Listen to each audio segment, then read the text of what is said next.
Echeveria is one of the soft varieties of succulents. This variety is quite popular due to their rosette shape. So how to care for Echeveria is a commonplace question. As we mentioned, Echeveria is a soft breed and they cannot tolerate low temperatures as low as 32 degrees Fahrenheit.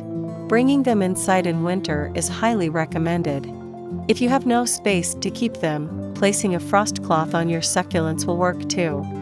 Color is one of the most major factors why Echeveria looks so gorgeous. Well, if you want your Echeverias to grow more gorgeous, sunlight is the point.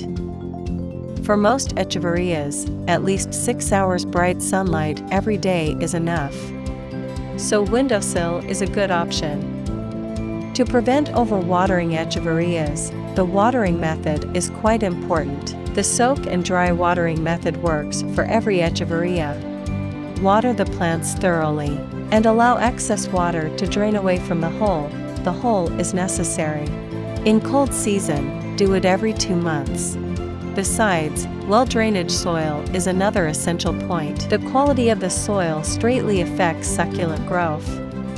Just mixing gritty mix and standard soil in the ratio of 7:3 is good for succulents and also saves your budget.